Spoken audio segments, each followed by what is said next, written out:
back to Beyond Damaged. So today we are finally going to get around to part 3 of the Gannon Stauch story.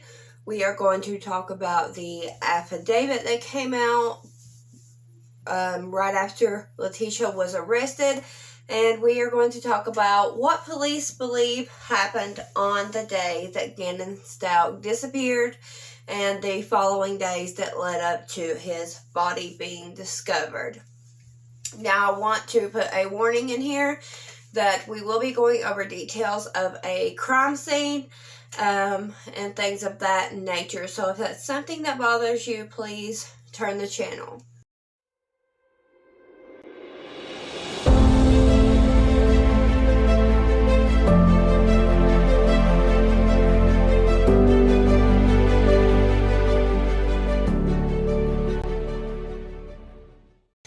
So I am happy to be back here with you guys. I took a couple of days off. Me and my family went.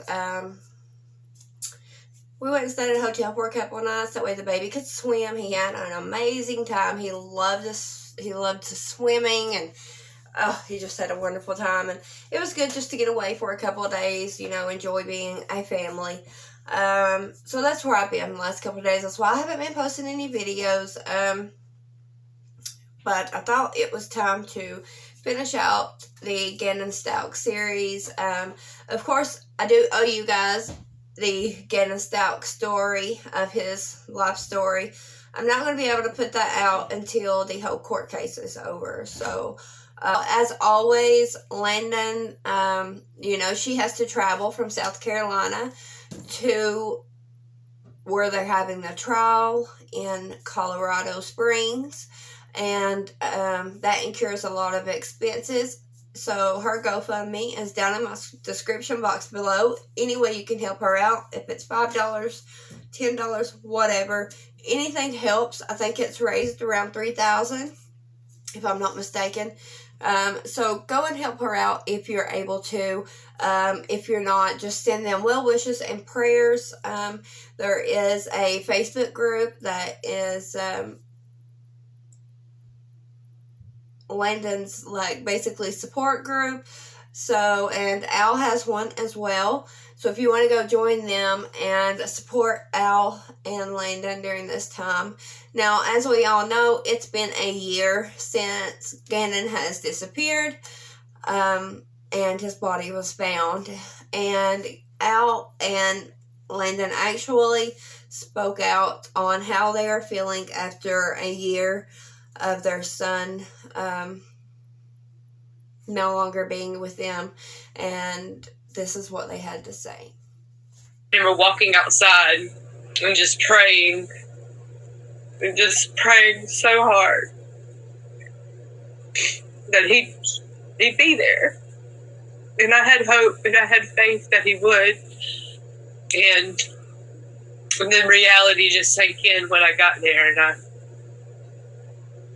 I'll never forget it. I just got back from a 6-mile run around the track there at Fort Sill, Oklahoma.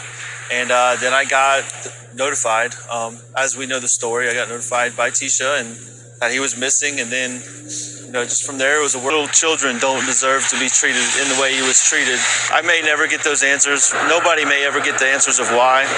I know enough about the what to be tormented by it. But the why, he didn't ever do anything to anybody. So as you've seen, they're still hurting pretty bad, which is very, very, it's expected. And so I'm sure they could use everyone's prayers. I know they say that they love to read all of the emails and all of the comments and messages that they get on social media. I know that Al doesn't get on social media a lot, but Landon is active on social media, and they love to hear how Gannon's story has changed lives, how it's brought so many people closer to God. And so if you want to go to their groups and comment, let them know you're praying for them, that your thoughts and prayers are with them, that'd be wonderful as well. Now, let's get on with part 3 of the Gannon Stauch story. So, as we all know, Gannon was an amazing 11-year-old little boy who was just the light of his family's lives, who was funny. He loved to tell jokes. He was big into the gaming community. He was wanting to be a gamer. He was crazy about Sonic. He even started his own little YouTube where he was talking about playing his games. Gannon was an amazing child, and to this day we still don't have answers on the why, and we're not sure if we'll ever get them. Hopefully, for the family's sake. I just don't see any good reason that could be given, though. I just don't. When it comes to a child, no reason is good enough for me. So, the following affidavit is submitted to the court to document the probable cause in support of a request for the issuance of an arrest warrant for Letecia Stauch, date of birth 8/4/1983. And then it has a place for a social security number, but of course they're not going to do that. The affidavit was filed on February 28th, 2020. This offense is fully documented in El Paso County Sheriff's Office Offense Report 20-1382, detailing the offenses listed below in paragraph 2. Now, guys, the link to the affidavit is in the description below if you want to go check that out. If you want to read along with me, whatever, it's there.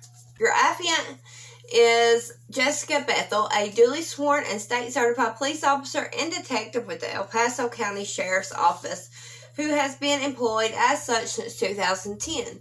Your affiant has participated in other law enforcement investigations, and it just goes on to talk about all the stuff she's participated in, all the experience that she has, and she also lets everyone know that she has enlisted the help of some FBI agents, Andrew Cohen and Agent David Donati. She submits the following facts to demonstrate probable cause to believe that on or about January 27, 2020, in the county of El Paso in the state of Colorado, the defendant, Letecia Stauch, also known as aka Letecia Harden, did commit the following offenses, hereinafter referred to as the violations. Then it goes on to list the offenses that she's being charged of. Murder in the first degree, child under 12, position of trust. Child abuse resulting in death, tampering with the deceased human body, tampering with physical evidence, and I also know that they added 10 more charges along with that, which was committing a violent act. So they charged her with 10 different charges of committing a violent act. Basically, it's someone doing a crime using a gun, a knife, a blunt object of that, something of that nature. So she has quite a few charges. She's also racked up, since being in jail, 2 escape charges and assault on a police officer. Like, she's racking them up. I guess she figures if she's going to spend the rest of her life in jail, why not? But I have also heard, guys, that the death penalty for Letecia is not off the table as of now, which I thought it was, but I heard in another video that it wasn't.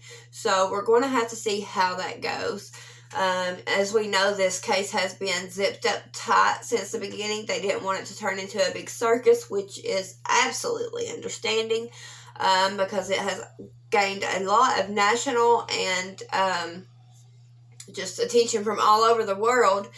And you know how these cases can get messed up because of that. Like, you know, you had the Kaylee Anthony case. You know, Casey Anthony was let off because that case got so messed up because of all the media attention that they didn't know what they were being told was facts or what anymore. The jury was so mixed up with everything that they could not find her guilty. So we're not going to let that happen in this case.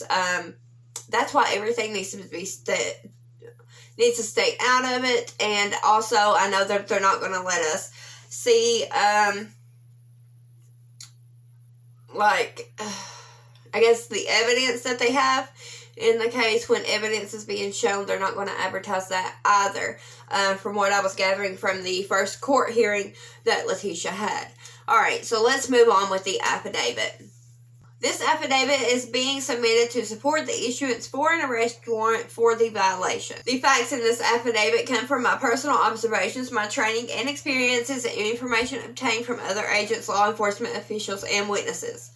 The contents of this affidavit were derived by reading reports, viewing evidence, and as provided to me by other EPSO investigators and special agents of FBI. Much of this affidavit was prepared by FBI Special Agent Cohen, which I reckon is going to get like a special recognition for all of his work in this case. But I have reviewed the facts below carefully and have no reason to doubt any investigator's accuracy or truthfulness in their reports. This affidavit is intended to show merely that there is sufficient probable cause for the requested warrant and does not set forth all of my knowledge about this matter. So we're going to move on down because basically all she's going to talk about here for a couple paragraphs is where they're getting their evidence from, like Facebook, Apple Inc., Googling, AT&T Wireless, Verizon Wireless, ADT Security System, Tile, Life 360, Yahoo, Ring Doorbell Service, and the lab results for the DNA profiles. So they're also talking about the security footage that they got from the neighbor, and they may have got some more security footage from other neighbors, but they're just letting us know that they got security footage that they also mentioned down below. So this is going over the Stauch family and general information. The Stauch family is a blended family, and all will be discussed at various points below. This representation has little details in order to give an overview of the family structure. Father, Eugene Stauch, also known as Al. Stepmother, Letecia Stauch. Daughter, Harley Hunt Minor, 17 years of age, by blood to Letecia, not Al. Son, Gannon Stauch Minor, 11 years of age, by blood to Al, not Letecia. Daughter, Lena Stauch Minor, 8 years of age, by blood to Al, not Letecia. Now, as we all know, Al and Lena are on the witness list to testify against Letecia.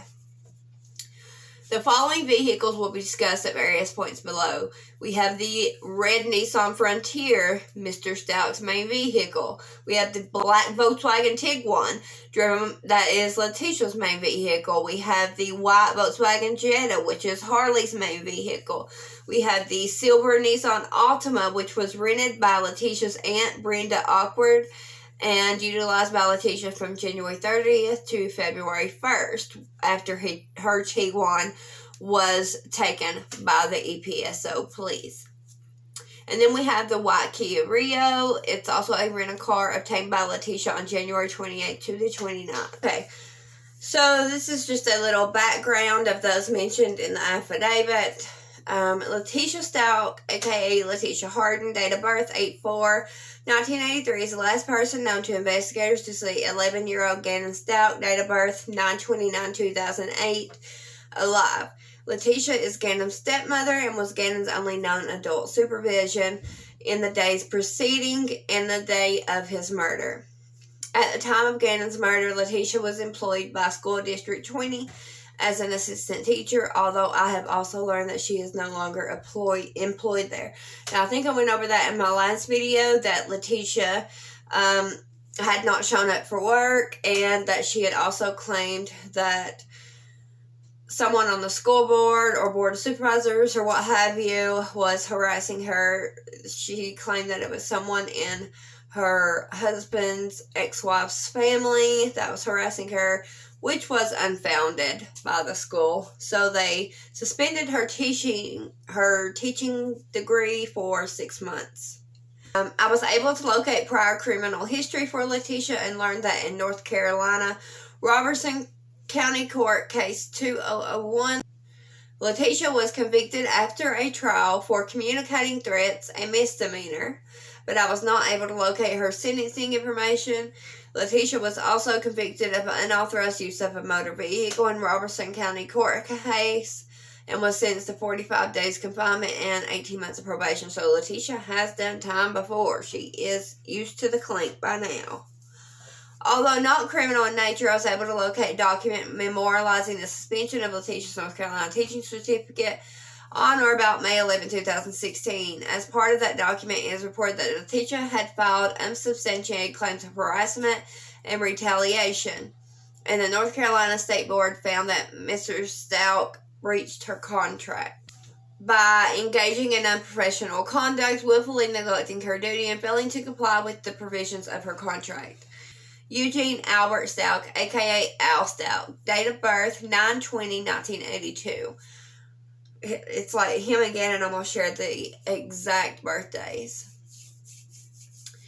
Al is Gannon's biological father and is married to Letecia Stauch. Mr. Stauch was deployed with the National Guard during the dates of January 25th, 2020 to January 28th, 2020. Mr. Stauch spent the night in Denver on January 25th, 2020 and departed via commercial airline on January 26th, 2020, returning via commercial airline on January 28th, 2020. As we all know, he flew to Dallas and then he flew to Oklahoma and then back home.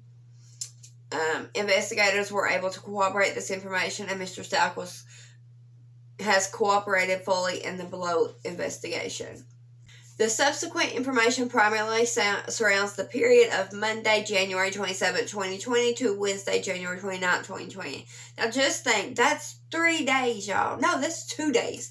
They got all of this in 2 days from this woman. This is how crazy she was. Alright, so it just goes on to tell, like, what places they got evidence from, like video footage, phone records, things of that nature. On January 27th, 2020, at or about 18:55 hours, so we're doing Army time here, so as we know, Army time is subtract 12, so this is around 6:55 p.m. Letecia Stauch reported Gannon missing after calling 911. During that call, she was instructed to call the El Paso County non-emergent line. Letecia stated Gannon was supposed to be home approximately 1 hour ago and that she was unable to locate him at his friend's house. Her story dramatically changed multiple times over the following days. Now, she was instructed to call the non-emergent line because she was telling them that Gannon had run away. So they didn't believe that he was in any immediate danger. So they took their time getting there, and as we know, they didn't get there till like 10 p.m. As will be discussed below, investigators do not believe Letecia went to any neighboring houses to attempt to locate Gannon and was one of many lies told by Letecia during the investigation. Letecia was unable to provide the actual location of the home she went to, the names of Gannon's friends he was supposed to be playing with, or the names of parents of Gannon's friends. And, you know, as we know, she had told, I believe it was the babysitter, that she didn't keep up with those things. What parent doesn't keep up with things like that? What parent doesn't at least say, hey, what house you going to? You know, where you going to be? You know, like, you know, you may not ask the parent's name or whatever. I do. Like, where you going? Give me a number I can get a hold of somebody at. Like, I need to know those things. Deputies responded to Letecia's residence at 6627 Mandan Drive, Colorado Springs, Colorado, and were unable to locate Gannon. Deputies conducted a limited search of the residence and took a report from Letecia. Some of the interactions between the responding deputies and Letecia were captured on body-worn camera. I would like to see that body cam footage, y'all. A missing person investigation was initiated and in the coming days developed into a murder investigation. So it started out as a missing person because they thought he had run away. And then they found out that he was on medication. So it turned into a missing and endangered, which takes us into Gannon's Law. Gannon's Law makes it so children under the age of 13 get labeled after 3 hours of being gone as missing and endangered, whereas it took a couple of days for Gannon's to be labeled that because they thought he was a runaway. So this law will make it, whether they're a runaway or whatever, after 3 hours, they're labeled as missing and endangered. A tip line was established, and investigators received hundreds of tips and leads from the public by virtue of emails and telephone calls. As part of this tip line, 2 ransom notes were received by email demanding money in the form of Bitcoin in exchange for Gannon's return. Wow. Investigators were unable to trace the user of the IP addresses and believe the ransom notes to be fraudulent and strictly designed as a scheme to receive money. As you guys know, who hasn't received an email from Prince Albert that says that his family's money, he needs to deposit it into someone's account, and all he needs is their account information, and, it's sad. And I've actually seen a video where they interviewed these scammers, and they say that there's no jobs in their area, so they do this as a job, and I'm like, that's your excuse. You're going to scam people out of every bit of money they have, because sometimes they won't stop. They'll take these people for everything they got. Because you don't have nothing? Wow. Anyway, that's a whole another slice of pie right there, y'all. Let's move on. Letecia initially claimed that she last saw Gannon on January 27, 2020, when he left their residence to play with his friends somewhere around 15:15, which is 3:15. Based on the facts outlined below and Letecia's statement to an EPSO dispatcher, Letecia is the last person that ever saw Gannon alive. Letecia stated that she attempted to find him at a neighbor's house and sent her daughter, Harley Hunt, date of birth 5/1/2002, to look for Gannon at a park. Letecia lied to investigators on multiple occasions, has unexplained abnormal behavior such as obtaining a rental car, disconnecting her cell phone from the cellular network for an extended period of time, the false reporting of an alleged rape, which sickens me. Everything in this case sickens me, but just people lying about rape and assault, just it kills me. Anyway, abnormal patterns of travel, a continuously evolving story with material changes in facts and circumstances, and has since left the state of Colorado. So as we know, she left the state of Colorado and went to South Carolina, where she was arrested. These actions, when combined with other facts in this affidavit, support the totality of probable cause for the requested warrant and will be discussed below. So now we're going to go over the murder of Gannon Stauch. This is where I'm going to tell you guys that you might want to go to another video. The following section will outline what investigators have learned about Letecia's activity on January 27, 2020, and outline the period when Gannon was likely murdered. Some of the information contained in this section will be repeated in other portions of this affidavit or discussed later in more detail. Additionally, there are evidence sources that are mentioned here but not fully defined in other sections. Investigators believe that Gannon was murdered by Letecia Stauch in the afternoon hours of January 27, 2020, approximately around 2:14, at his residence, and more specifically in his bedroom. Physical evidence recovered from the residence and inside Gannon's bedroom supports that a violent event occurred in his bedroom, which caused bloodshed, including blood splatter on the walls and enough blood loss to stain his mattress, soak through the carpet pad, and stain the concrete below his bed. Some photographs of this evidence are included below. So I do have, you can't see them very well, but I do have those photos. I'm going to put them up for you guys now. But again, they're in black and white. You can't see them very well. So in this picture, you're going to see the luminol glowing on the wall from the reaction to blood. But let's keep going. Based on evidence recovered from the residence, Gannon's remains were eventually brought through the house into the garage and likely loaded into the back of Letecia's Volkswagen Tiguan. After cleaning the murder scene, Letecia utilized the Tiguan to transport and dump Gannon's remains on the evening of January 28, 2020. Letecia likely disposed of his remains off Highway 105 South Perry Park Road in Douglas County, Colorado.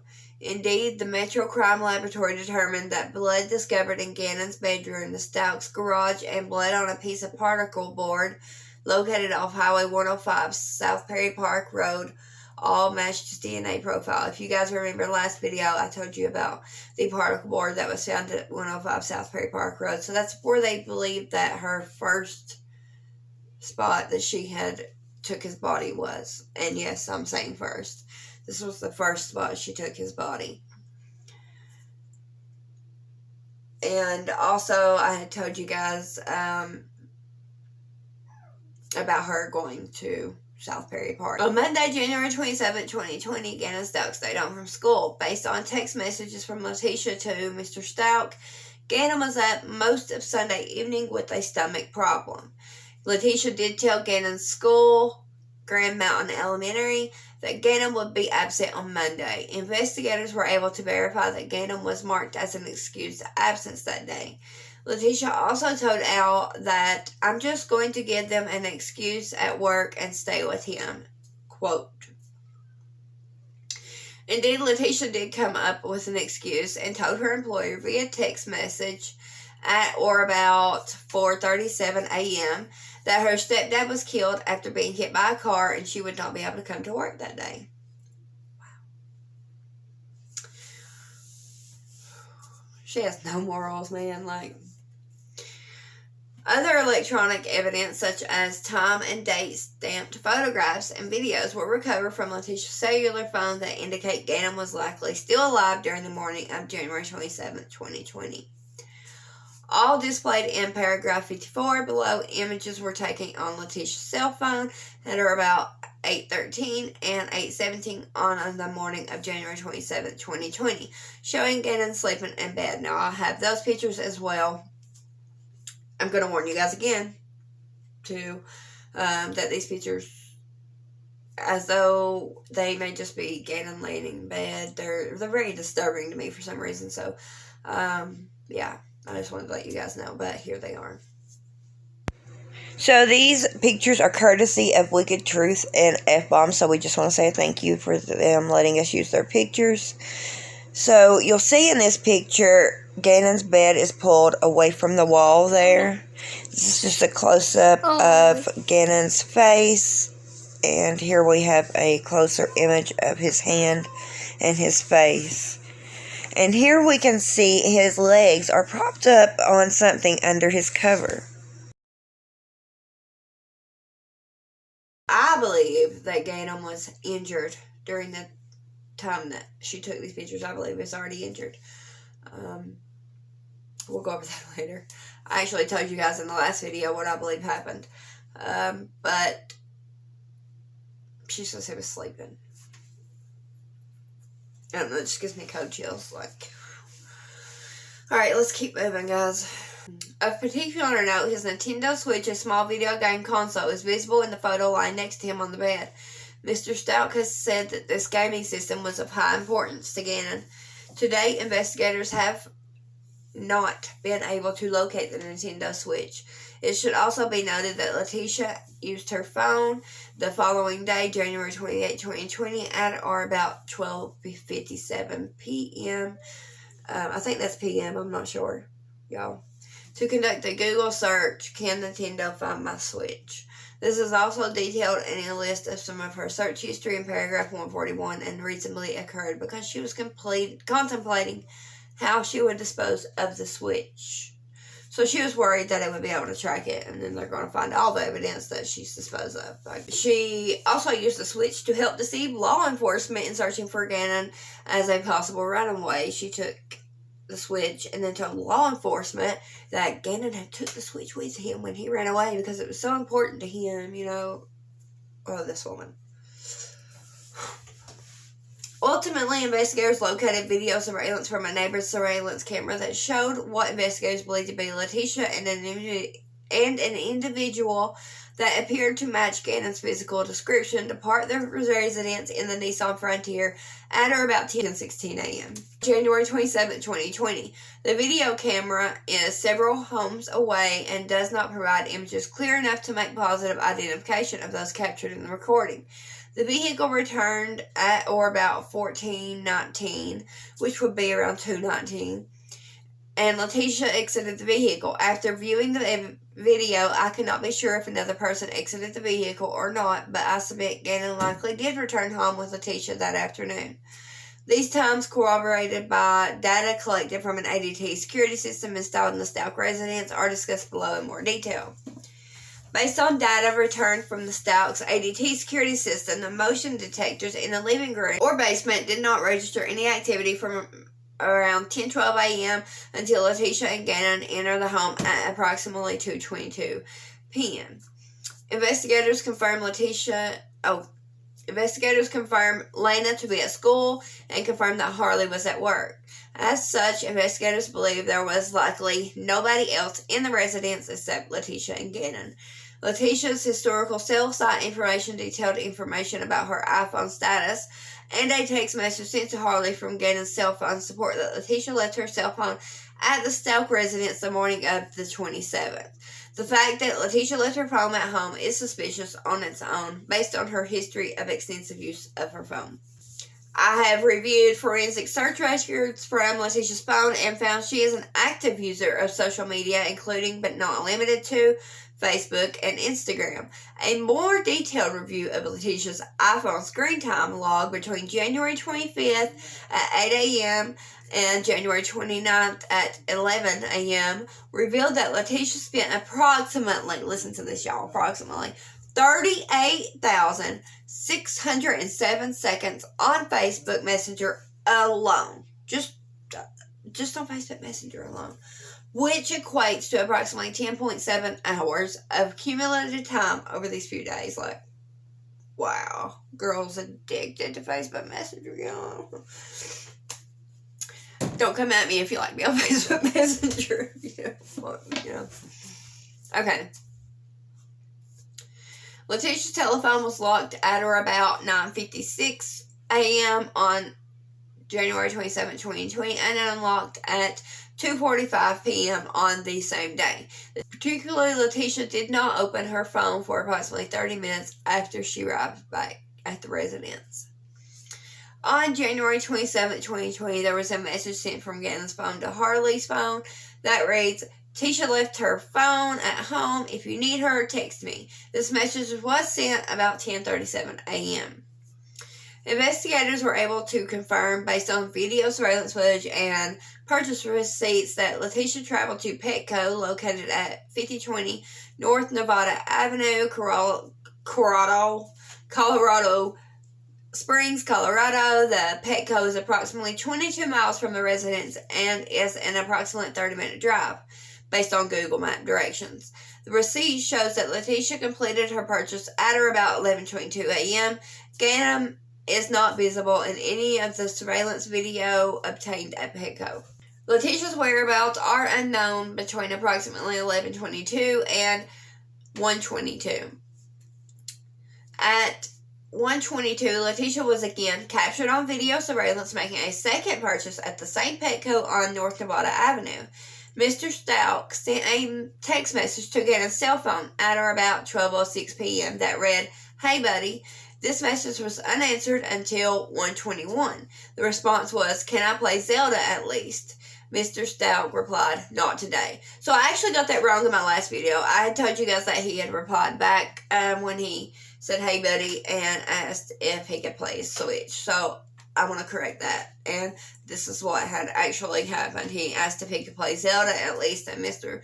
Stauch replied, "Not today." So what I'm thinking had happened, like I told you guys in the last video, was that Gannon must have got grounded due to the whole wax situation the night before. A significant event occurred on Gannon's phone at or about 13:43 hours, which is prior to arriving back at the Stauch residence. There was an internet search for, "Can my parent find my cell phone if it's off?" I submit that this internet search was likely conducted by Letecia on Gannon's phone and not Gannon himself, based upon the content of the search, the way the search terms are phrased, and the presence of a period in between phone and if. So what they did is they went through a lot of Letecia's text, and in a lot of her text, so I'm going to put it up right here, and this is the way she texts, "Can my parent find my cell phone if it's off?" So she regularly, either accidentally or by habit, puts a period in between her words, even when it's not the end of a sentence. So that's the way they are saying that this was most likely Letecia, because this is how she texts most of the time. However, I located other internet searches with a period in Gannon's search history, which I also reasonably believe were conducted by Letecia. Furthermore, the search term was parent, singular. I submit it is reasonable that Mr. Stauch only, not Letecia, would be interested in the location of Gannon's phone, and that Letecia was possibly deliberating on how or if she would dispose of Gannon's phone after she murdered him. I conducted the Google search of "Can my parents find my cell phone if it's off?" and learned that the first answer returned in the search engine reads, "The answer to your question depends on what method is being used to track your location." Gannon's phone was found at the residence. I submit that Letecia did not get rid of Gannon's phone for fear it might be traceable. The Nissan Frontier returned to the Stauch residence at or about 2:20 p.m. A search warrant authorized by this court was executed on the Nissan Frontier and found no indications of blood inside the vehicle. Letecia had been without her cell phone for hours, yet her screen was not unlocked until approximately 2:45 p.m., which was 25 minutes after arriving back at the residence. During that 25-minute period, there is motion activity both upstairs and downstairs on the ADT records. Lena returned home from school around 3:15. During a recorded forensic interview with the investigators, Lena stated that when she returned home, Letecia told her Gannon was asleep in her bed and that she could not see him.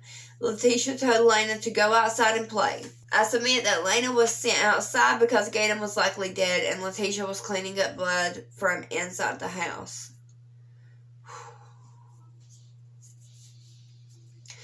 At or about 3:55, Mr. Stauch sent another message to Gannon's phone. "Hey, buddy."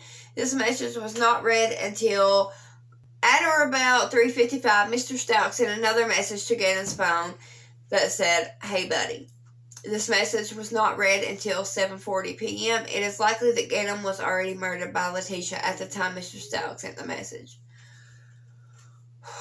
Y'all, it gives me cold chills every time. Man. Based on exterior video footage, Harley arrived at the residence in her white VW Jetta at or about 4:42 p.m. and picked up Lena. At or about 4:52 p.m. on January 27th, Letecia sent a text message to Harley requesting carpet cleaner, trash bags, and baking soda. These two items were likely used to clean up the murder scene. Harley purchased these items and investigators located a receipt documenting the purchase. Harley Hunt has refused to speak with investigators. Investigators do not believe that Harley was present when Gannon was killed. Harley was at work on January 27th from 8:30 to 4:15 hours. And investigators were able to verify this with her employer. To be clear, investigators have not located any evidence that any person other than Lena and Letecia had access to Gannon between 10 a.m. and 5:34 p.m. on January 27th. Statements and images captured on body camera on January 27th.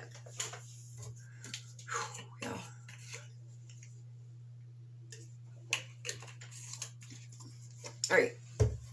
Your affidavit has reviewed body-worn camera footage and reports obtained from a deputy that responded to 6627 Amanda Drive, the residence of the Stauch family.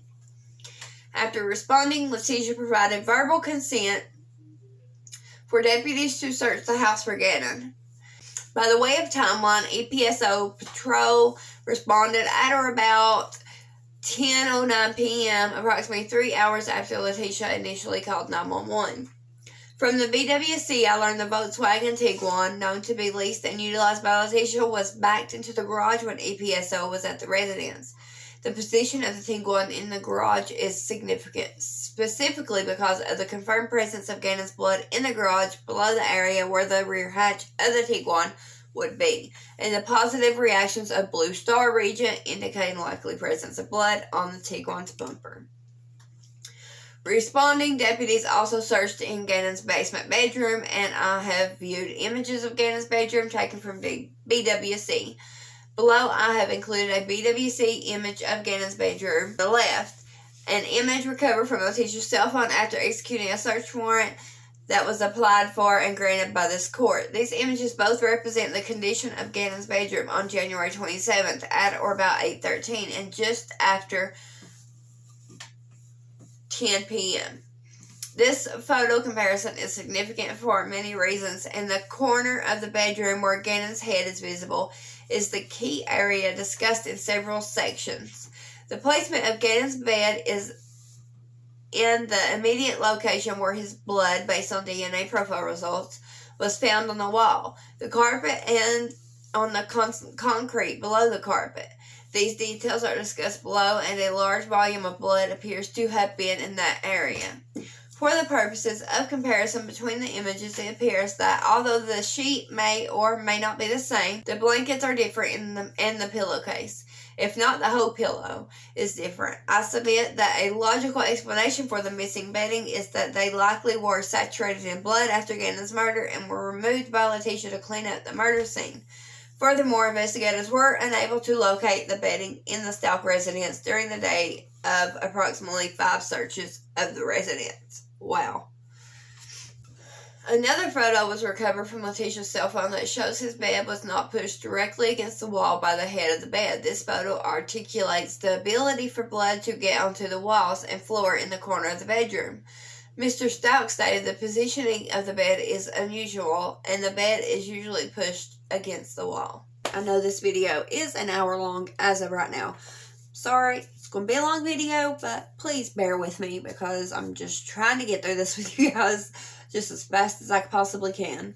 So basically the next part is going to describe why Letecia rented the Kia Rio that she rented on the 28th and returned on the morning of the 29th. Mr. Stauch spent the night in Denver on January 25th and flew out of Denver International Airport on January 26th. Investigators were able to corroborate he traveled to Dallas, Texas, and ultimately to Oklahoma based on his flight records. Basically, he was doing his training or what have you. On the morning of January 28th, Letecia rented a 2019 Kia Rio from a bus rent-a-car in Colorado Springs. Letecia picked Mr. Stauch up at the Colorado Springs airport at or about 8:50 a.m. on January 28th. Shortly after Letecia rented the vehicle, Letecia and Mr. Stauch drove back to the residence from the airport in the rented Kia. The timing of the rental of the Kia is suspicious. Combined with forensic evidence later obtained from the Tiguan and discussed below, tends to place additional importance on why Letecia felt compelled to rent a vehicle that morning. Investigators located no evidence that the Tiguan was not mechanically functioning or noted any reason why it could not have been physically driven. In fact, the Tiguan remained parked in Colorado Springs Airport short-term parking until 9 o'clock on January 28, 2020. Letecia provided statements to her husband, Albert Stauch, that she was concerned about putting mileage on her Tiguan lease, which justified the vehicle rental, which is stupid. It is noted, however, that during the time of the Kia rental, Letecia only put about 71 miles on the vehicle. So she would only put 71 miles on her Tiguan, which is stupid. During the time period Letecia had the Kia, she would not provide the location of the Tiguan, and Mr. Stauch never saw the Tiguan. For example, she told Mr. Stauch that the Tiguan was near French Elementary School. Between investigators and Mr. Stauch, a limited search for the Tiguan was conducted and produced negative results. Investigators later learned that Letecia left the vehicle in the short-term parking lot of the Colorado Springs Airport, but removed the vehicle about January 28th, 2020 at 7 p.m. The Kia Rio was returned on the morning of January 29, 2020. I submit Letecia could not pick her husband up in the Volkswagen Tiguan because it likely would have revealed evidence of Gannon's murder, including blood or the actual remains of Gannon himself. Investigators applied for and were granted by this court a search warrant for the 2019 Kia Rio rented by Letecia. The vehicle was located at the rental car company at the Colorado Springs Airport and had not been rented to any other customers between the time that Letecia had dropped it off and when the investigators seized it. Investigator did take a swab from a stain, and it was confirmed to be blood in the trunk of the Kia Rio, and submitted it to the Metro Crime Laboratory for analysis. A DNA profile was developed and determined it was a mixture of 2 contributors. One was male, and the major profile did not match Gannon Stauch's DNA. I submit that because the Kia Rio is a rental car, it has likely been utilized by a large number of people, and the blood in the trunk may or may not be related to the investigation. Investigators have not been able to determine the likely age of that blood and have not matched it to any known DNA profiles associated with this case. Investigators noted the Kia had a significant amount of mud underneath the vehicle, but this did not provide any successful investigative leads in looking for Gannon's remains. Investigators collected the air filter of the vehicle and attempted to identify particles that might be useful to identify where the vehicle might have been. Investigators were unable to recover any GPS data or location history for the Kia Rio. I want to go over the Volkswagen Tiguan information. The Volkswagen Tiguan is important to investigators because they believe the Tiguan was used to transport the remains of Gannon from the Stauch residence to a location where Gannon's body was dumped. The definitive location of the Tiguan are unknown to investigators during the time period of approximately 7:02 on January 28, 2020, approximately 12 p.m. on January 29, 2020. Investigators believe Letecia dumped Gannon's remains on the evening of January 28, 2020 and utilized the Tiguan to do so. The Tiguan was seized from Letecia on January 29, 2020. It was actually seized from her when she went in for her interview that she was 2 hours late for. Letecia had a scheduled interview with investigators on the 29th at the EPSO located in downtown Colorado Springs, Colorado. When she arrived at or about 12 p.m., she was driving the Volkswagen Tiguan. Investigators noted that the vehicle was wet and appeared to have been recently cleaned. I submit that Letecia had to clean the vehicle because there was likely visible blood on the rear end.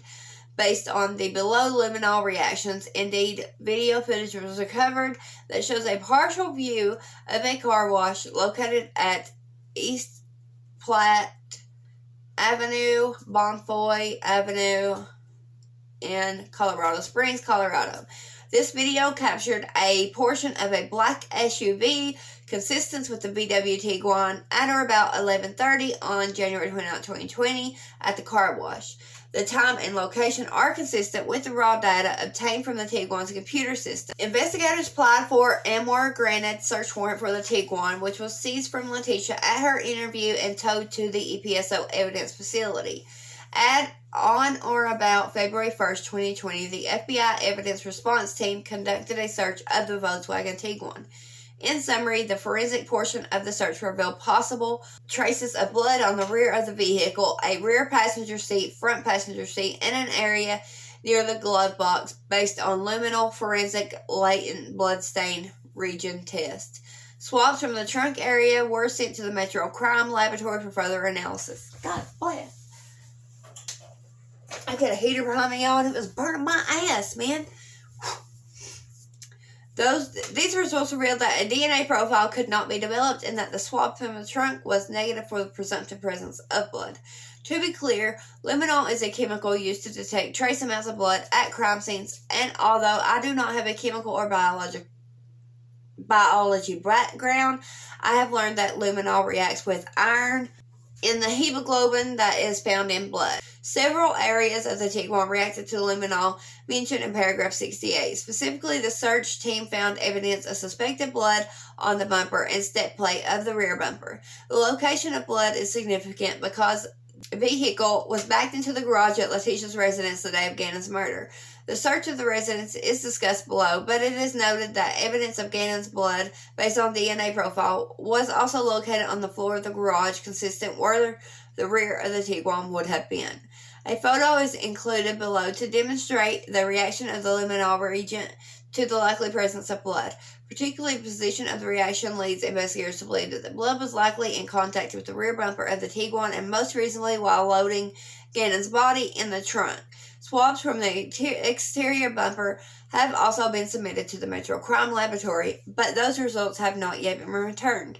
However, the Metro Crime Laboratory did return a result from the trunk of the Tiguan that was negative from the presumptive presence of blood. So they basically found Gannon's blood in the Tiguan. It also reacted to luminol, and the picture that they provided to show what luminol looks like when it reacts with blood, it's black and white, so you guys wouldn't be able to see that. So I went on an internet search to find this for you guys. And so this is what luminol looks like when it detects blood or is activated by another substance. I think there's like a plant substance that can make it react, as well as other bodily fluids. If I'm not correct on that, please let me know below. But I'm pretty sure that it will react not only to blood, but other bodily fluids.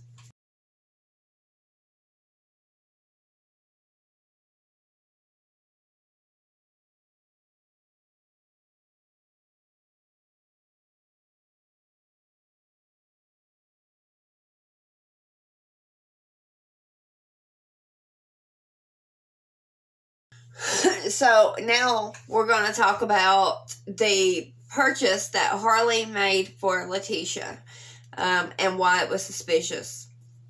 So within the Tiguan, a receipt from a dollar store was located, timestamped January 27th at 5:14, and documented the purchase of trash bags, baking soda, vinegar, and the items listed in paragraph 74. Investigators believe that Harley purchased these items at the direction of Letecia based on the following text message sent from Letecia's cell phone to Harley's cell phone on the 27th at or about 4:52 p.m. So Letecia's messaged Harley, and it says, I quote, carpet powder, 2 things, baking soda, trash bags. That's it. So I think that she's basically said, listen, you take Lena to, because they went to the Dollar Tree. You take Lena, go to the Dollar Tree, and I'll text you what I need on your way.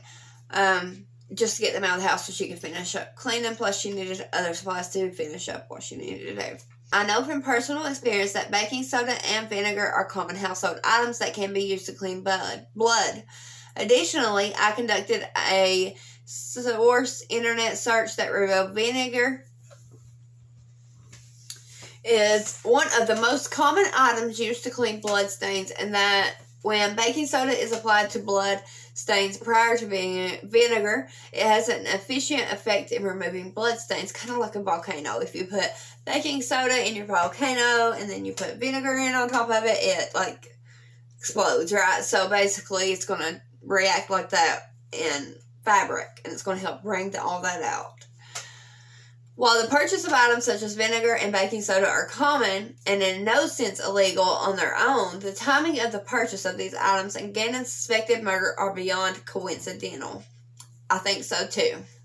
Also located was a parking receipt for the Colorado Springs Airport that documented the Tiguan was brought into the airport short-term parking lot at or about 8:30 a.m. and left the lot about 7:02 p.m., both on January 28, 2020. On January 29th, Letecia returned the rented Kia at approximately 9 a.m. and she was picked up by someone driving the white Jetta. Investigators were unable to confirm that Harley was driving the Jetta, but it is her primary vehicle, and basically her cell phone pinged off of the towers around that area. As such, I believe Harley was likely driving the Jetta. The data revealed that during the evening of January 28, 2020, between 20:30 and 22:20. Okay, let me go back and get this for you guys in real time. So the data revealed that during the evening of January 28th, between 8:30 and 8:22, the Tiguan was generally in the greater northern portion of Colorado Springs and likely also in an area north of the Air Force Academy in southern Douglas County. I submit that during this time period, investigators believe that Letecia disposed of Gannon's remains. So they're saying that between the hours of 8:30 and 8:22, that on the 28th is when Letecia took Gannon's remains and disposed of them. And if I'm not mistaken, that's after she dropped off Al at the residence. Of note, during the time period of approximately 8:30 and 8:20 on January 28th, Harley's cell phone is connected to a tower that would service the Stauch residence over approximately 30 miles from Letecia's suspected location. There was activity on Harley's telephone during that time, and investigators do not believe that Harley was with Letecia when she disposed of the body. However, at approximately 8:26 p.m., Harley's cell phone leaves the Stauch residence and goes to the area of Powers and Carefree, where investigators suspect she picked Letecia up. So Letecia then parks her vehicle again and gets Harley to come and pick her up. So she wants Al nowhere around this car at all. And I'm pretty sure Al knew something was up right away. As mentioned above, Letecia voluntarily came to the EPSO for an interview. So this is basically going over the crazy interview that she had, guys. But only after she was evasive and avoided speaking with investigators one-on-one. Her interview was audio and video recorded, and the below information includes her own statement as well as investigation geared towards corroborating those statements. In general, her statements are reasonably categorized as untruthful, incomplete, and misleading. That's like Letecia summed up right there, y'all. Untruthful, incomplete, and misleading. Letecia. That's you.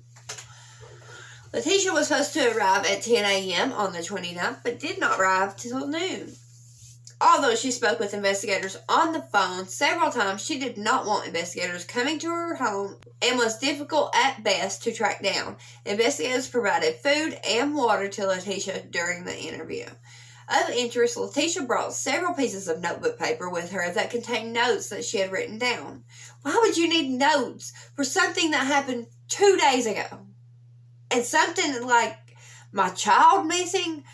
Everything surrounding that day is going to be right there in my mind because I'm going to be going over it every second of every day trying to figure out what did I miss, what did I see, everything. It's just going to be right there. Notes. Come on now. During the interview, she referred to these pieces of paper and asked investigators if she could just read from her notes. Investigators were not able to seize these documents. I have conducted hundreds of interviews of subjects, victims, and witnesses. It is extremely rare for an individual to bring notes to an interview because a lot of people aren't crazy like Letecia. In summary, Letecia said she had been held at gunpoint and raped by a Hispanic male she knew as Eduardo, and that Gannon was abducted by that male after he finished raping her. The interviewing detective, her statements were false based on prior experience investigating sexual assault cases. Letecia said she arrived home around 2:30 on January 27th, and she disarmed her security system and then went into the basement. She didn't say me and Gannon arrived home. She said she arrived home. She said Eduardo was in the basement, attacked her, and pointed a gun at her. She said that Eduardo held her at gunpoint. He allowed her to go upstairs to greet her stepdaughter, Lena, who had just arrived home from school. He said that she sent her outside to ride her bike, and then instead of getting help, this woman going to turn right back and go down the basement, where Eduardo vaginally penetrated her against her will between the hours of 3:30 and 4:30. During this period, she believed that she had hit her head and may have blacked out. Investigators noted no injuries on Letecia's head during their contact with her. Letecia also said that during the attack, Gannon jumped on Eduardo's back and that Eduardo was able to throw Gannon off his back and across the room, which is disgusting to me. You're going to try to make this child that you murdered out to be someone who tried to save your life. You're a disgusting woman. Allegedly, but, After Eduardo had finished, he had the gun held to Gannon and demanded a suitcase. Letecia provided him with a brown suitcase and a cardboard box. Eduardo attempted to sexually assault her again, but she hit her head and blacked out again. Letecia stated that she tried to fight Eduardo off, but was unsuccessful. If Letecia's story was accurate, any reasonable person would have immediately called 911 and reported the home invasion, rape, and kidnapping of their child. Letecia called law enforcement hours later and did not report the alleged rape until approximately 2 days later. Of even more significance, Letecia said she cleaned up the area where this alleged attack had happened. She straightened up signs of disturbances in Gannon's room and cleaned up the utility room. Investigators recovering cleaning supplies such as carpet brushes, which contains suspected carpet fibers. I submit that Letecia did in fact clean something up, but it was the murder scene of Gannon, not a sexual assault. Investigators took steps to corroborate Letecia's statements because they have to try to they have to investigate everything she tells them. So the more stories that she tells them, the longer it's going to take them to work on her stories. So she's just trying to buy herself some time. Investigators took steps to corroborate Letecia's statements before dismissing them as false and misleading. For example, investigators reviewed video footage from a neighborhood security camera that captured the exterior of the Stauch's residence from the day of Gannon's murder and did not observe a Hispanic male entering the house. Investigators observed Lena arrive home on the school bus at or about 3:11, observed her enter the residence, and observed her riding her bike at or about 3:30. Furthermore, Letecia was offered the opportunity to have a sexual assault nurse examiner, or a SANE, conduct a forensic examination at a local hospital. Ultimately, Letecia did not want to have the exam completed. When given the opportunity to provide investigators with evidence that would probably identify Eduardo, Letecia refused to cooperate. Letecia stated that she met Eduardo on January 26, 2020, the day prior to Gannon's murder. She generally described a Hispanic male with brown hair and brown eyes, but could not provide any specific identifying information. In summary, she told investigators that Gannon had knocked over a candle on Sunday, causing the carpet to burn. So, I wanted to go over these pictures with you guys of the candle incident. Now, you'll see here that this candle looks white to me, and the candle wax looks very dark. Now, you'll see also, I see a substance underneath the candle wax that appears to be a lot like blood, which leads me to wonder if Letecia used this candle incident to cover up blood that night when she... Well, I suspect this is when she first hurt Gannon. After the incident, she drove around the neighborhood where residential construction was taking place. She met Eduardo, who is working on a house, and asked if he would repair her carpet. Eduardo agreed, and Letecia provided him with the garage door code. And they agreed he would repair the carpet while she was shopping the next day. So you're going to hire a stranger to come to your house when you're not there to fix your carpet. And they looked at the exterior video that they had, and all they see is Lena getting home from school and riding her bike. They also went through her phone records at the time of this incident, and she had actually sent several text messages from 3:30 to 4:30 from her iPhone to Al and to Harley, discussing purchasing a new set of headphones for Albert. The text messages occurred at 3:41, 3:42, 3:43, 3:44, 3:45, 4:11, 4:19, and 4:20. So, I mean, daggone. Like, Eduardo's letting her go up and greet her stepdaughter, send her outside. He's letting her text her old man. He's letting her text her daughter. Like, that's a lenient kidnapper and rapist right there. Wow. They were also granted a search warrant by the court for the ADT home security, which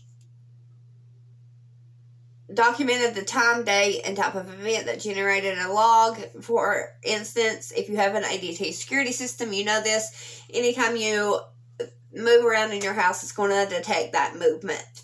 Letecia claimed that she was raped in the basement between 2:30 and 3:30. During that time, the back door of the residence located on the main level was opened and closed 10 times. I mean, he's letting her go to the back door and get some fresh air. So, If indeed Letecia was being raped in the basement, it would be impossible for her to open the upstairs back door of the residence at the same time. I submit that Letecia's claims of being raped in the basement are false based on her cell phone activity and the stored ADT data. The logs from ADT indicate significant activity in the basement of the residence where evidence suggests Gannon was murdered. For example, between January 23rd and January 26th, in the hours of 3 o'clock to 5 o'clock, the average number of basement motion events was 3.5. On January 27th, the average number of basement motion events was 0.3. A possible scenario for the increase in activity is that Letecia was going up and down stairs in order to get cleaning supplies and cleaning the murder scene. Towards the end of the interview, Letecia said she wanted to leave. Investigators seized her telephone and detained her while they applied for a search warrant to obtain DNA collection. Oh, she starts getting nervous, y'all. She starts stuffing tissues in her pants. Not sure why she stuffed them in her pants, but it said she was having chest pain and shortness of breath, which is something that police or a health professional is not going to take lightly. Chest pains, that's something you take very seriously, regardless of who it is. Investigators immediately requested medical assistance, and paramedics from the Colorado Springs Fire Department arrived. Letecia had appropriate responses to the paramedics' questions. I am aware that Letecia made statements regarding Gannon's disappearance to individuals other than law enforcement, including but not limited to her friend, her husband, and the media. Indeed, some of those conversations have been captured and memorialized in recorded phone conversations and email messages. Letecia's stories have continued to evolve, and material facts continue to change, including but not limited to the identity of her attacker, the location of Gannon's abduction, and details of the alleged rape. During her statements, Letecia did deny killing Gannon and provided explanations as to why there was blood in her Tiguan, blood in Gannon's room, and why she was in the area of Palmer Lake, Colorado. So now we're going to discuss the whole hospital scene where she is transported to the hospital in Colorado Springs on the 29th. Letecia was transported to the hospital via ambulance from the EPSO for further medical attention. Letecia was accompanied by detectives during the ride to the hospital. Unlike questions at the EPSO by paramedics, during the ambulance ride, Letecia was unresponsive to questions by medical personnel and seemed to have a miraculous recovery the moment they arrived at the hospital. The ambulance ride was audio recorded. Letecia received medical care at the hospital, and the details of that care is not included in this affidavit for medical privacy reasons. Letecia didn't have any life-threatening issues and signed herself out prior to all her exams being completed. So her exams weren't even done yet. And Letecia continued evasive behavior at the hospital, but particularly after investigators told her they were going to detain her pending the issuance of a search warrant to collect her DNA. Ultimately, the search warrant for the collection of non-testimonial evidence was signed and executed. A second warrant for the compelled SANE exam was initially authorized by this court, but then was quashed by the court. To be clear, Letecia did not allow a SANE exam to be completed. So basically, what they done was they tried to get two warrants. One for DNA, one to make her have a rape kit done. And that's just, you can't, the court's not going to allow you to make a woman have a rape kit done. It's just not going to happen. Like, that's a violation of a woman's rights. It's not happening. But they did get the one for the collection of the DNA. Letecia was not in custody after the warrant was executed at the hospital and left the hospital without telling investigators. She also made a phone call from the waiting room at the hospital. There was physical surveillance being conducted by law enforcement in this area, and investigators learned Letecia was picked up by an unknown person at the hospital and was reunited with her daughter several miles from the hospital. Although her behavior was not illegal because she was not under arrest, y'all, I submit that as pressure continued to increase from investigators, Letecia became more and more desperate to leave the hospital, likely because she feared being caught in her lies. Furthermore, Letecia did not want to pursue collecting evidence that might assist law enforcement in identifying and finding her supposed rapist. Okay, so now we're going to go over searches of Letecia's residence and discovery of confirmed blood in Gannon's bedroom. So we're talking about crime scene again, guys. So, if you don't want to watch it, skip forward or go to another video. The purpose of these searches was to collect evidence, including biological evidence, in support of the captioned investigation. To avoid confusion, the January 28, 2020 initial search was authorized by Mr. Stauch, and he provided consent to search the residence. Gannon's remaining family members were living in the residence during the period of these searches, and investigators did not initially seal residents off. Crime scene analysts from the Colorado Springs Metro Crime Lab responded to the residence and found traces of blood throughout the residence. There was visible blood in Gannon's room, in the garage, and other portions of the house. Blue Star Forensic Stain has similar limitations to luminol, which has been described and discussed above. By way of background, the residence located at 6627 Mandan Drive, Colorado Springs, Colorado, is a ranch-style single-family home, approximately 2,500 square feet, with a 2-car attached garage. There are 4 bedrooms and 3 bathrooms in the residence. 2 of those bedrooms are in the basement, including Gannon's. Next to Gannon's room, there is an unfinished utility room, and on the other side of the basement, another bedroom and a bathroom. There is a staircase with a small landing that allows access from the main level to the basement, and the garage is accessible from inside the residence.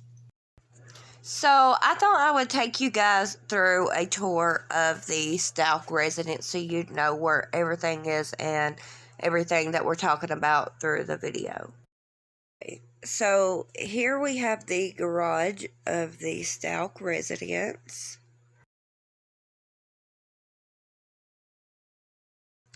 And here is one of the bathrooms in the Stauch residence.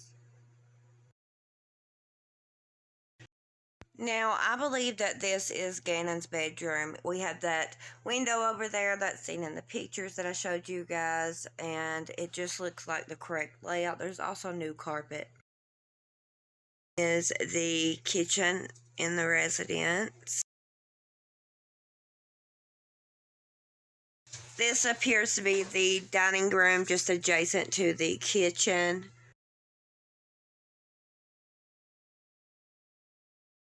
And this is what I believe to be the master bedroom, just how big it is and the layout. It doesn't appear to be downstairs, so I believe that was the master bedroom. Now, this is most likely the master bath. We see the his and her sinks in there, so this is most likely the master bath with the garden tub, what have you.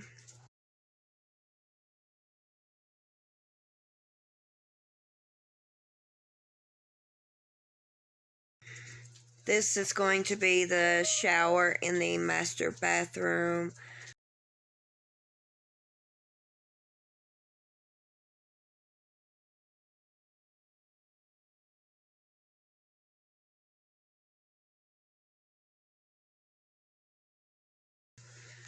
Now, I believe all these pictures were done after the owner redone everything after the family moved out. And it was then put up for rent. And she did upgrade the rent for some reason. Again, here is another bathroom. This is most likely either a guest bathroom or the kids' bathroom.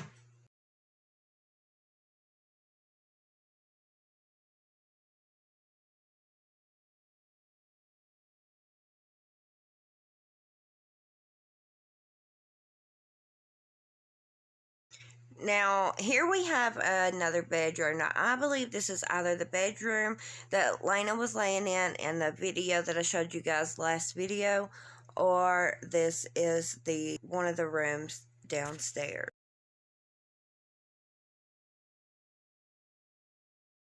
Now, here are the stairs that we hear mentioned a lot. This is the basement and the stairs leading up to the upper portion of the house. And again, this is the kitchen inside of the residence, just another angle.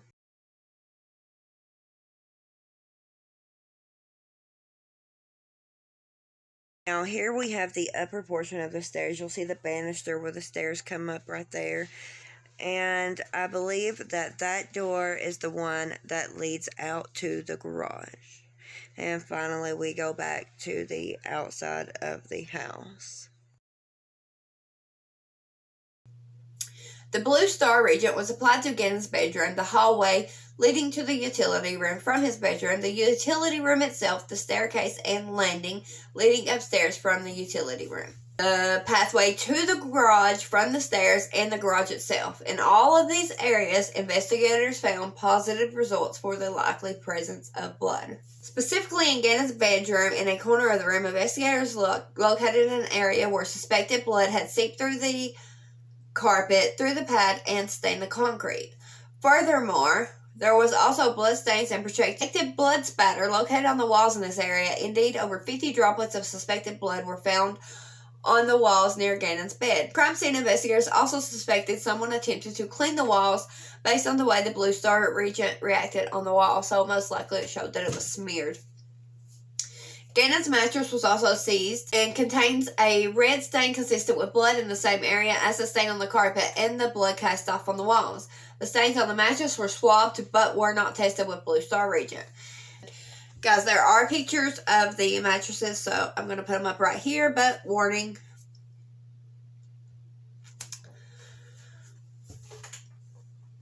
Talking about all the blood places again.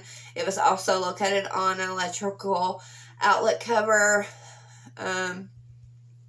and all of that showed that it was Gannon's blood. The testing that hasn't been returned is the one on the mattress, but the carpet, the walls, all that was confirmed to be Gannon's blood. Gannon's body has not been found. As we know now, it has, reasonably indicating this was likely the scene of Gannon's murder. On January 29, 2020, investigators found the dishwasher multiple carpet brushes with suspected carpet fibers on them. And the dishwasher appeared to have been run. Investigators believe these brushes were used to clean up the murder scene. To be clear, no formal testing was completed to confirm the fibers on the brushes were carpet. Investigators, I wonder why they didn't do testing on that.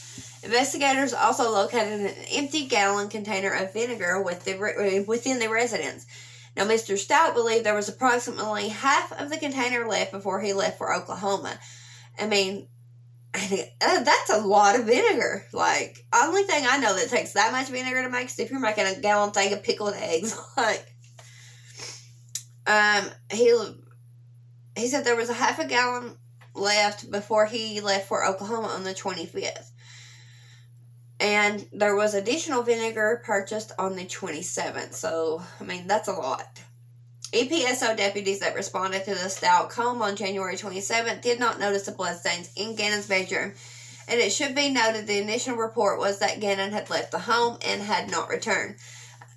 You know, what I think they're going to try to say is, well, there was family living there, and so the crime scene has been tainted. We can't prove that Letecia done that because there was people living there. She's gonna come up with something, you know. That's just the stories she comes up with. Like, she will come up with something. You can guarantee your butt that. They said that there were 2 small traces of blood found in the depressions of the drywall and paint texture that Letecia failed to remove when she cleaned the murder scene.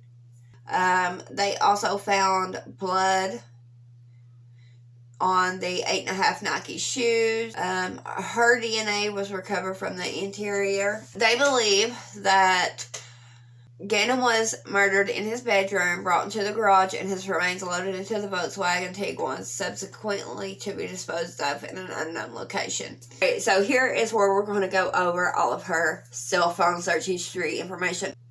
A physical download was conducted, and investigators were able to recover basically everything on her phone. In summary, investigators learned that Letecia lied to her employer, her husband, her friends, her daughter, and the children's babysitter. I will not include each and every text message or lie. I reckon this discovery was like over a couple hundred pages. Like, it's crazy. Well, they've got some examples on here. On January 28th at approximately 5:14 a.m., Letecia had a conversation with Stephanie, the children's babysitter. I think we went over this in the last video. saved in the phone as Stephanie Sitter. There is no indication that Gannon ever went to a doctor, and Letecia never brought that up with investigators. Some, but not all, of their conversation is below. So Letecia messages Stephanie, and she says, this happened at after 3:30. Letecia messages Stephanie again. Now again, this is on the 28th at 5:14 a.m. She says, we talked to him and then told him to be home by 6. So Stephanie messages her back and says, someone posted he wasn't at school either. Letecia replies and says he had to go to the doctor for his stomach. And then she sends another message and says, but he was here in the afternoon. I want to make sure people know that he was there in the afternoon, Letecia. And then Stephanie messages back and said, where did he say he was at? And this is what I was talking about earlier. Letecia messages back and says, honestly, I don't keep up with friends. Like, what parent doesn't know who her kid's friends are or where he's going when he leaves the house, especially at 11 years old? Letecia made statements to investigators via text messages that could be considered exculpatory in nature, related to the presence of blood in the basement of their residence, as seen in the below text message. I have talked with investigators that were inside the Stauch residence on the 27th, 28th, and 29th. There was no odor of smoke, no evidence of smoke. In fact, one detective noted the basement smelled like coconut and was very pleasant. Furthermore, I know that burns oftentimes do not produce wounds that bleed profusely. So this is text messages from Letecia to the homeowner, Nicole. When we came back inside from the smoke, there was blood on both of us. I didn't know what to do.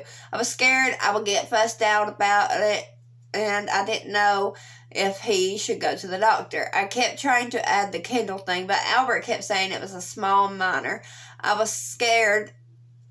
She actually wrote sacred. I was sacred. The basement was smoky, and when I threw the covers on everything, we both had blood. Period. And then she messages again and says, you don't understand how hard it is to be a stepmom. But from what the police are saying, that nothing ever caught on fire. They didn't smell no smoke. They didn't smell nothing. There were several notes that appeared in her phone that were related to unhappiness in the relationship and said shed some light on potential household instability. Basically, Letecia she didn't want to be a stay-at-home mom. She was aggravated at the fact that Al went to work and left her with the kids, and I guess kind of like they were, basically he was going to work, coming home, whatever, and they weren't really like passionate in their relationship anymore. They also found that her internet activity between the dates of the 25th and the 28th, she viewed websites associated with searching for a job in states other than Colorado, such as Los Angeles, Orlando, Pensacola Beach, and Fort Lauderdale. She also viewed apartments and 2-bedroom rental properties in Florida. Additionally, she visited a moving cost calculator website. It also showed that on the 28th at 8:17, she searched how much a rental car would be at Priceline.com. Her search history is important because the history suggests she might have been struggling as a step-parent and initially suggests she was not happily married to Mr. Stauch. While her search history also alone does not provide motive to murder Gannon, it does shed light on her inquisitive thoughts of her position within the family, memorialized in Google's search engine. So on 125, and this is the day that Al left, and she's already searching this stuff. So which leads me to believe that this was a premeditated thing. Like she was thinking of doing this already. All right, ready? So on the 25th at 12:16 p.m., Letecia searched on her phone, find real military singles. So I guess she wanted her a military man, she just didn't want Al. On the 25th at 1:40, it says, parenting should be for people, not one. I guess she means for 2 people, not one. I don't know. On the 25th at 1:55, I'm overdoing all the work for my stepkids and their mom doesn't help. At the 25th at 1:41, mom advice for stepmom. The 25th on 1:48, my husband's ex-wife does nothing for her kids. The 25th at 1:49, I wonder if my husband's ex-wife is sending me a card since, and this is where she does the periods. It says since period, I period, raise period, her period, kids. Like, I wonder if my husband's ex-wife is sending me a Valentine's card since I raised her kids. These are all on the 25th, guys. One day, some people will wish they treated you differently. One day, some people will wish they treated you differently. Search that twice. Why should my husband choose me over family? Find me a rich guy who wants me to take care of his kids. So, I guess she... materialistic, obviously. Find a guy who wants me to take care of his kids and get paid. Okay. So these are the 26th. We're moving on to the 26th. It's crappy some parents don't care for their kids or buy them presents. The 26th. Parents are those who put their kids before their nails. And she searches that twice on the 26th. So let's move on to the 27th. My son burned the carpet. How do I fix it? Will humidifier help if exposed to smoke? Smoke effects will humidifier help. Smoke from fire effects will humidifier help. Colorado law for kids staying at home. I'm not sure. School is out. Is it okay for my kid to stay home alone? Son is sick, but I have to go to work. Son's sick. Can he stay home? Suede repair kit for sofa. El Paso Sheriff's Office number. So this is when she's getting ready to call them. What is the process for our runaway child? Police steps for our runaway child. Police steps for our missing child. Today's flight from Oklahoma to Colorado. Can Nintendo find my Switch, car, net, Volkswagen? They are asking for our son's toothbrush, but said nothing is wrong. Like, everything that's going on in the investigation, she's Googling that, baby. She's like, she's nervous. She's, like, really nervous. Alright, search 1, find me a new husband book. Search 2, I feel like I'm just a nanny, not a stepmom. Search 3, husbands use me to babysit his kids. 4, are there any free money to move away from bad situation? 5, my husband never posts about me but does everything else. Oh God, your husband never posts about you on Facebook. God love your heart. Number 6, my husband only cleans up for the army, not me. I'm just a glorified babysitter. Find a new husband. Sent my husband sexual messages and he ignores them. Make my husband want me more. I feel like my husband uses me to babysit his kid. Find a guy without kids. Apparently, Letecia was very unhappy in this relationship. Like, not at all. During the first 24 to 48 hours surrounding the disappearance of a child, it is reasonable that an assumingly innocent parent or step-parent would be contributing to search efforts and fully participating in the effort to recover the child. In the 24 to 48 hours surrounding Gannon's disappearance, Letecia rented a vehicle, turned her cell phone off for approximately 4 hours on the evening of the 28th, washed her Tiguan immediately prior to coming to the EPSO for an interview, evaded law enforcement's attempts to conduct a more in-depth interview, and did not participate in the search for Gannon. On Tuesday, the 28th, between 8:48 and 8:54, Letecia instructed Harley to pull your car in the garage via text message, presumably to temporarily cover up any potential evidence left behind. To be clear, Harley has her own vehicle that was mentioned above in paragraph 13, specifically a Volkswagen Jetta. On January 28th at 4:04 to 4:17, investigators asked Letecia for Gannon's toothbrush to recover his DNA.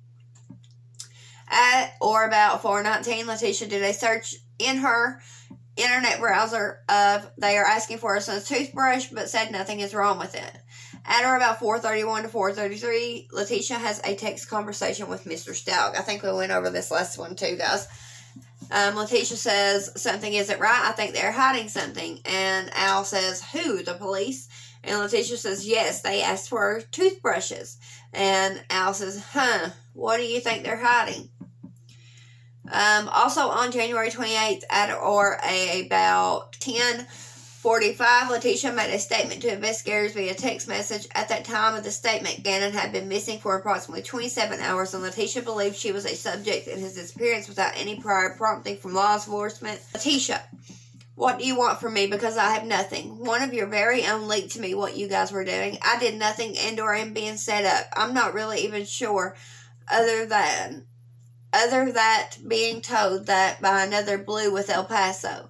I was told I couldn't go home to sleep, and on top of that, men were sent to a home with a minor female, and she was forced to stay there, not to even leave for food. Every conversation that said, even at this point, at this moment, I can hear inside, what do you want from me?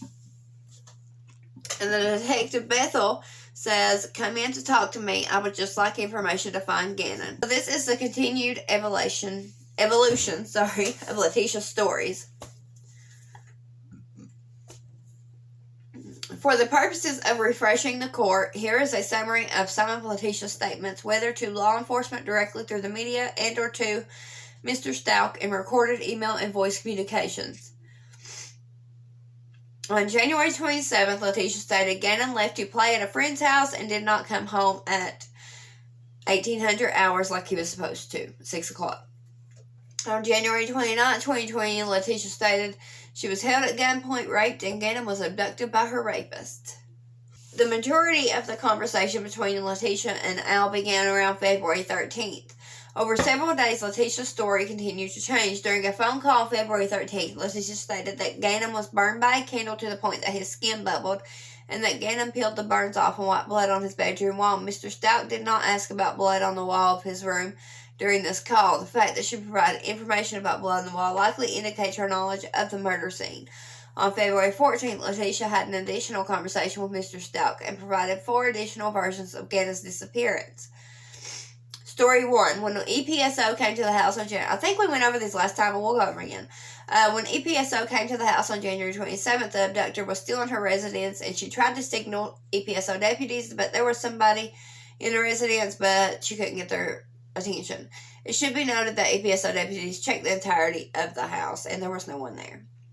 Story number 2. She was raped by Quincy Brown at her residence, and Brown abducted Gannon. She knew Brown's identity because she saw a paper in his identification card fell out of his pocket that had his name on it.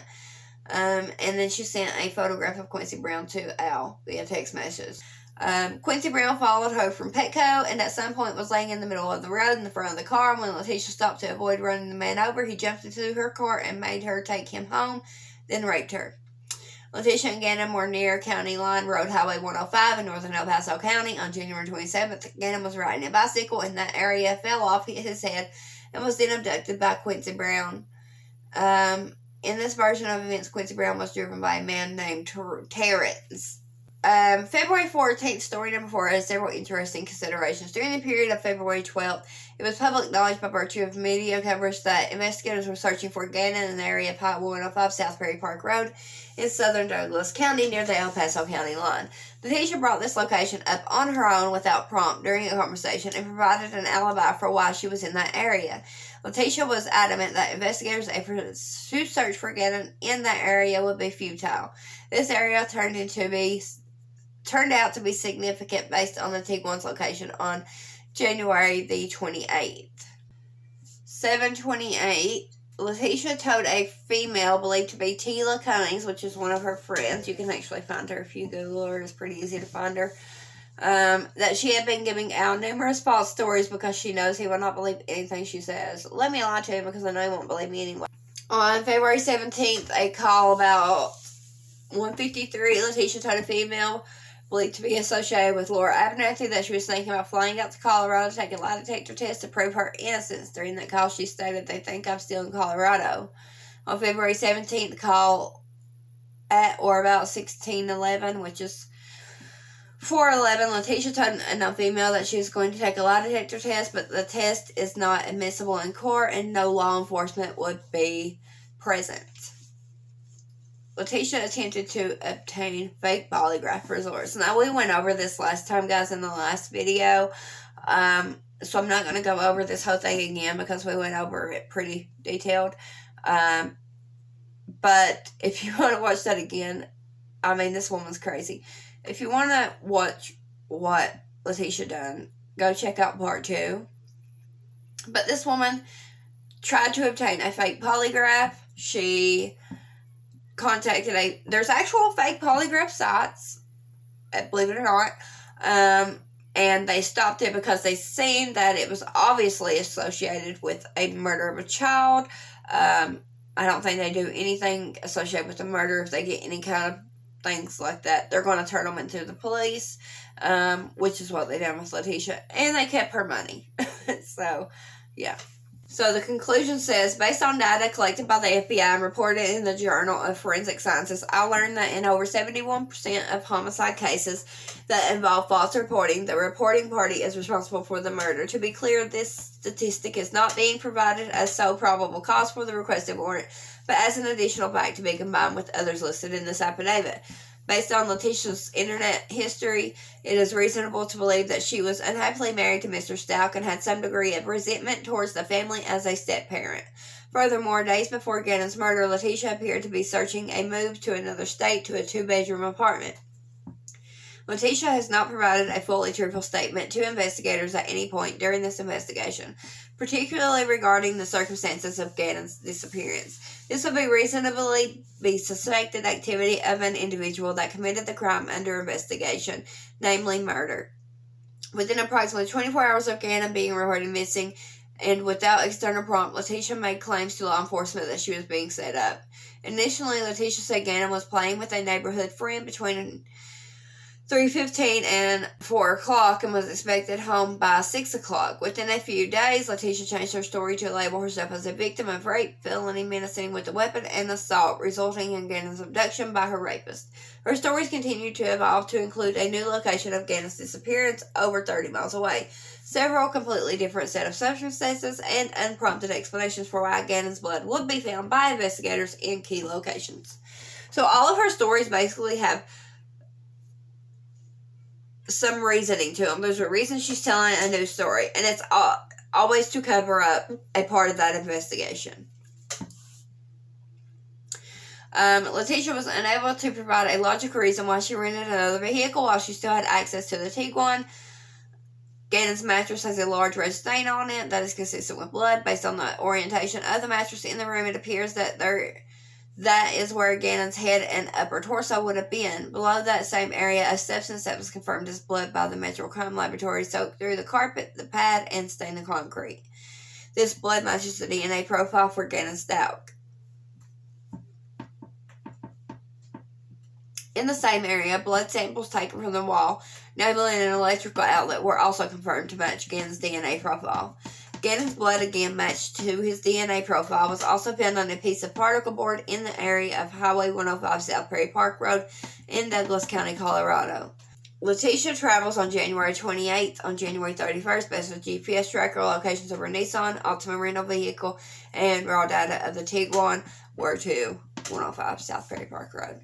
During her stories to Mr. Stauch, without prompt, Letecia provided explanation for why blood would be found on Gannon's bedroom wall, other than Letecia being present for Gannon's murder and being present for the cleaning of the murder scene. There is no reasonable explanation for how Letecia would know there was blood on Gannon's wall,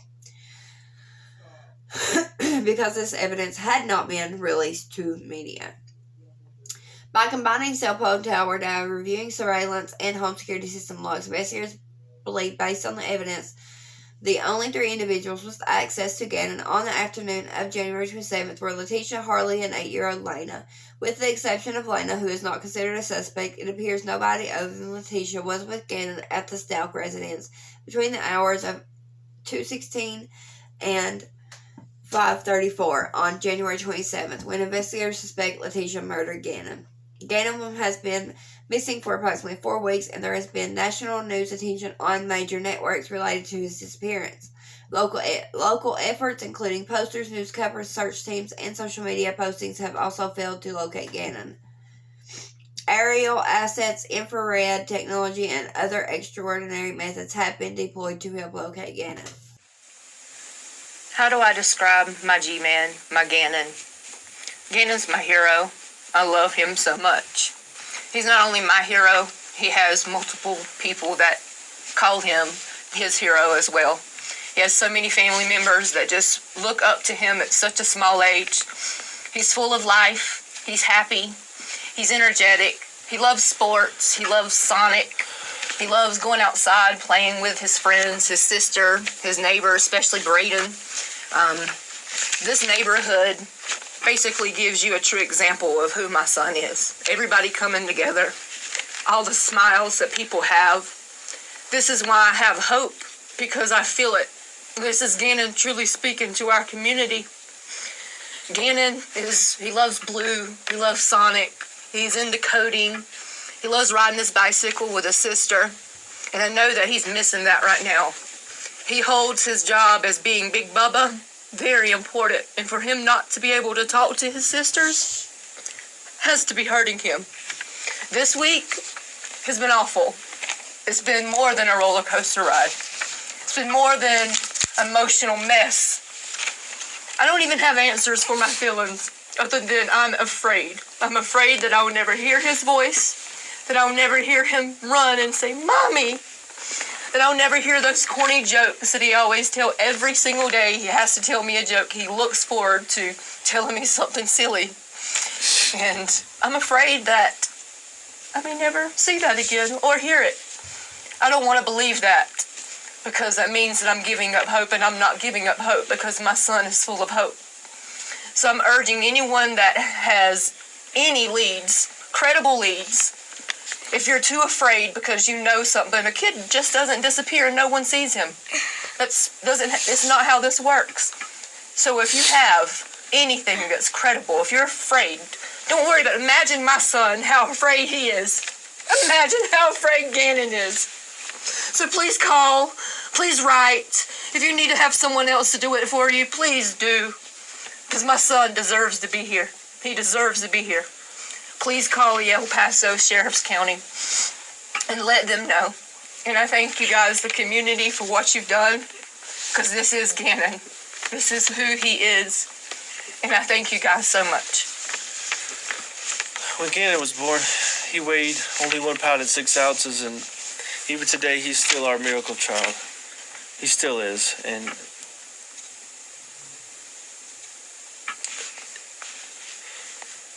he's such a happy child, and he just brings life to every party. His smile, even today, is keeping us going. His infectious smile brings me joy every time I think about it. The past 8 days have been, as Landon said, a roller coaster of emotions. Sometimes we jump in for joy because we get an information that we might think is a break in the case, and then the next minute we get we see something or get information that just breaks our heart into a million pieces again. But through all this, just know that your thoughts and your prayers and your messages, keep them coming, because even if we don't respond, we are receiving them, and that has given us strength to get through this. And I do want to say I'm so proud of Lena, my little baby girl here, and of Landon, my children's mother. They've been so strong through this, stronger than I would have ever thought that I could have ever been, and I'm getting strength from them as well. As I said, please keep sending your thoughts and your prayers, because we are receiving them. And if you have any information at all that could help, please reach out to the El Paso County Sheriff's Office with only credible information, but any information that you think may help. Thank you so much. Your turn, baby. I love you, Baba. Over 200 volunteers have helped to search for Gannon, comprising thousands of man-hours in several different locations. Additionally, although the EPSO has received hundreds of tips, nobody has provided information that has led to Gannon's location. His family and friends have not heard from him, and Gannon is only 11 years old with no financial resources. Letecia Stauch was the last person to see Gannon alive.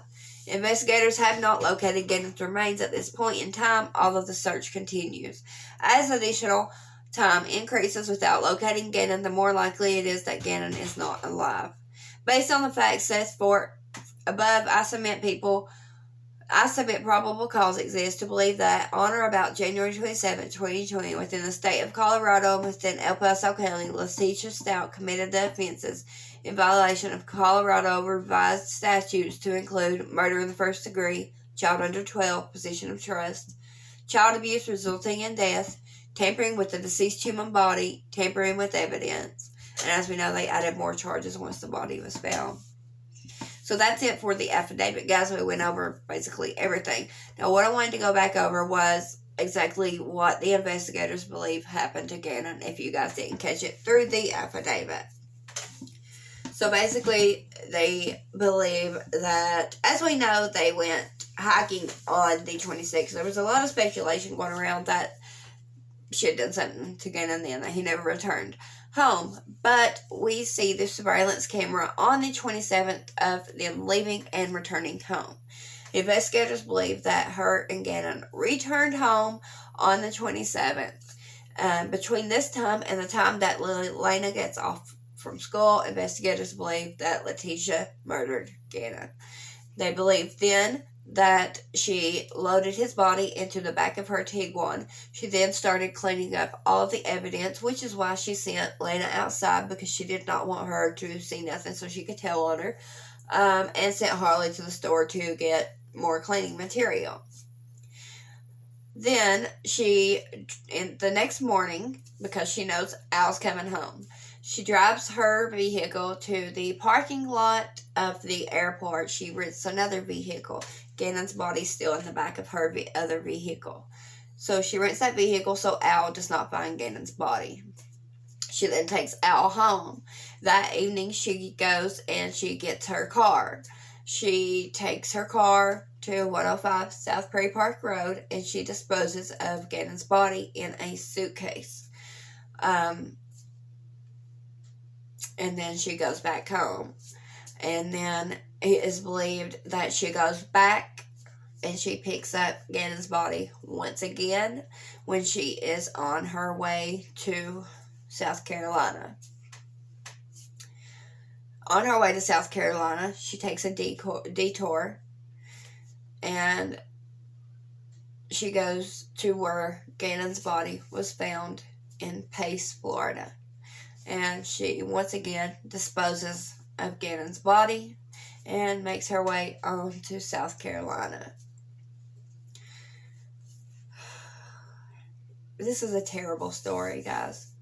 Terrible, terrible story. And there's no rhyme or reason for why she done this. To me, you can give no excuse for killing a child. There's no excuse for that.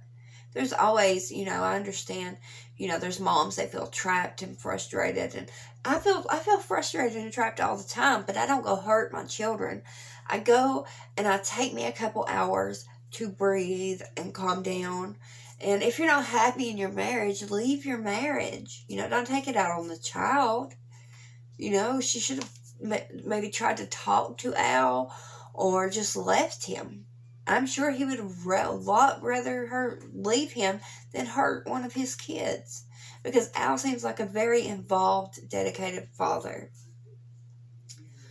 And I'm sure had she called Landon and be like, Al's out of town and I can't handle these kids anymore, you're going to have to come get them, I can't do it anymore. I'm sure Landon would have come straight there and got those kids.